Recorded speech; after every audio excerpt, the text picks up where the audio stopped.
Hi everyone, Sandman here. Today's video is brought to you by a donation from Magical Mickey, and here's what she has to say. Hello Sandman, I wanted to know if you've seen any of Lauren Southern's videos, and your thoughts on this woman and her beliefs. This may come off as pandering as well, and I do apologize if it does. I suppose what I'm especially curious about is supposedly how she got her ideals, like what scenarios and or events caused her to have those views in the first place. I'm also curious if she plans to do anything to support the men's rights movement / groups, etc., like the NCFM for example, such as donations, charities, etc. Thank you. Well, Magical Mickey, thanks for your donation as well as your topic request.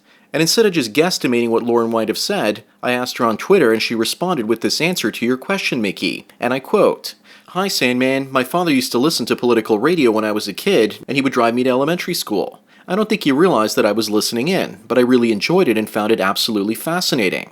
I was a big reader and nerd growing up, so I didn't have the personality to need to be accepted or fit in. Not requiring that acceptance or social validation all the time really gave me the ability to look into contrarian opinions on issues, and I began to enjoy disagreement and debate. I'm also a high testosterone female with a lower voice, square jawlines, as well as big hands. I think I have the same hands as most of my male friends. To think that this wouldn't affect my way of thinking would be a little strange in my opinion. This is obviously speculation, but you look at individuals like Marion La Pen, and Coulter, and even Karen Straughan, and they seem to have more masculine features, as well as lower voices, and are more in tune with politics. It's very rare that you see a serious female commentator or politician with a high-pitched voice and very dainty way of holding herself. Women in general typically aren't designed or even interested in politics. You probably know from looking at your own viewer stats that it's mostly men. This goes for most political or gender issue related channels. It's just biological that women have different interests, and I understand myself and other females in politics are not representative of the majority. Anyways, a bit off topic here, but to answer your question, I would argue a bit of nature and nurture. I was lucky enough to have a great father who questioned and challenged me, as well as exposed me to political radio. But I would also speculate that there are many biological factors as well. As for her question regarding the men's rights movement, I don't consider myself an MRA or feminist, obviously. However, I do believe in standing up for what I believe in to be just, and at the moment it's certainly men who are getting the short end of the stick with regards to government, media, as well as schooling. I haven't gotten involved with any charities recently, but I did reach out to the lawyer of Mustafa Uriyar, who was recently steamrolled into a ridiculous biased rape case, and I'm hoping to start some sort of campaign to help with his legal funds, but I've yet to receive a reply from his lawyer. I will have to try some different outlets, but other than that, I haven't been doing too much with regards to activism recently. I appreciate your interest in me, although I do find it a little strange talking about myself since I'm quite young and don't have as much history as many of the other commentators. But hopefully this answer was completely sufficient. Well, Lauren, thanks for your words, and Mickey, hopefully that gives you the answers that you were looking for. Lauren also mentioned that she had a busy day at Slutwalk, so hopefully by the time I post this video, she will have also posted her latest escapades with those hot and heavy women at Slutwalk. So after hearing Lauren's words about her personality being shaped by both nature as well as nurture, I did some research and found a video called 50 Real Differences Between Men and Women. And I've always found it strange because I actually felt like I didn't belong 100% with boys growing up, and in this video it kind of shows the differences between men and women, and the masculine and the feminine mind. And by the way, the link is in the description below. If you look at most of the pictures that I put up of Lauren, here you'll basically notice that her clothing tends to be solid black, solid white, or solid gray, and her makeup is very mute. The 50 Differences Between Men and Women video says that women tend to enjoy wearing and are often drawn to warm, bright colors. And then it dawned on me that part of the reason I use bright colors in everything I do is because I enjoy looking at colors more than I do moving objects. And just look at the colors I use on my YouTube channel and compare them to other MGTOW channels. Look at my avatar and the bright graffiti behind it. I'm far more comfortable using bright colors instead of the dark and utilitarian ones. And I don't feel comfortable wearing solid black and white shirts without any kind of elaborate designs. When I was growing up, I used to sometimes wear bright, shiny, or finely textured clothing, but then people would say that I was gay. And I was setting off the gaydar in gay males, and they were often hitting on me. Throughout high school as well as my early to mid-20s, I received just as much interest from men hitting on me as I did women. But I'm clearly attracted to women as well as femininity. A female body turns me on and not the masculine one. But it's a woman's attitude that attracts me more than just her body. Not her personality, but the way that she actually expresses herself. Expressive sexuality is a really big turn-on. Life would be easier if I was gay, but it doesn't work that way for me. And Lauren mentions having really large hands, and I saw them in a few of the pictures that I'm sharing, and sure enough, that's what you see. On the other hand, no pun intended, my hands are probably softer and probably smaller in size than Lauren's. How about that?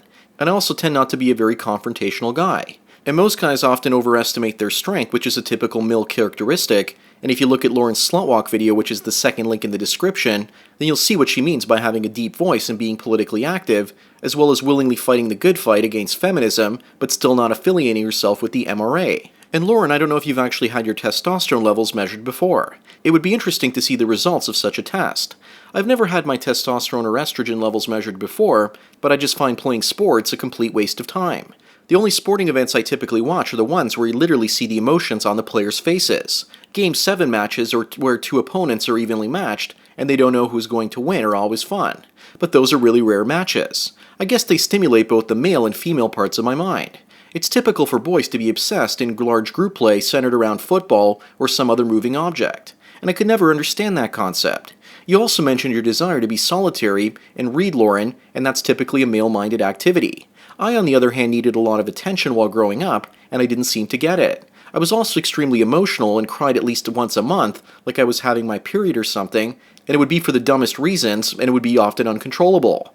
Men are also wired to avoid contact with others when they're going through rough times, and yet it was a complete opposite for me. I preferred much more to verbalize how I felt because it would often make me feel better. Not because I wanted to use someone as an emotional tampon, which does help, but also to bring up reasons and solutions for that particular behavior. It's a combination of male and female qualities. Just to give everyone an idea of how badly I needed to communicate with others, last year when I was in 2 relationships, I talked so much that I probably gave myself laryngitis. And if that wasn't the only reason, I'm sure that it was probably the main one.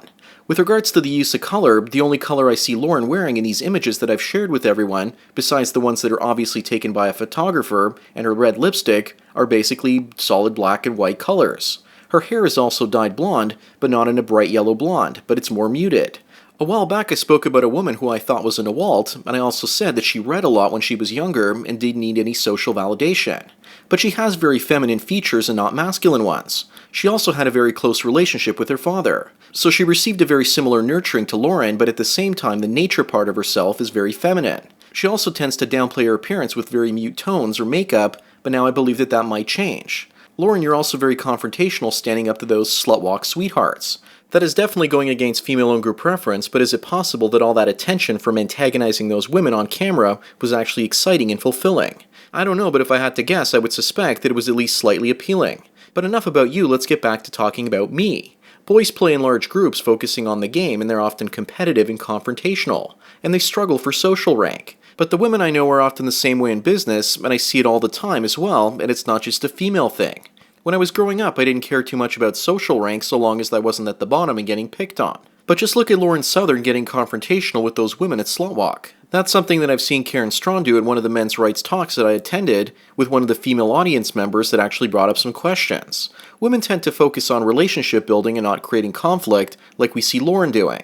In my line of work in photography and video, technical skills are only 10 to 20% of the business. 80% is relationship building. Males get a dopamine rush displaying their power and skills, but I don't. I hate hierarchy as well. But I still had a preference for boys' toys like Transformers, G.I. Joes, and machines of all kinds.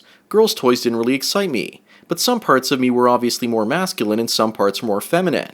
And I was also raised more closely by my mother for about 5 to 10 years, so the nurture I received might have actually been more feminine and might have actually had something to do with that. I'd suggest to everyone to watch the video 50 Differences Between Men and Women because it explains the pay gap and that women tend to ask for lower starting salaries than men when they try to get a job. And in my own life, I've always done the very feminine thing and asked for less money than I'm worth because I would rather not deal with confrontation.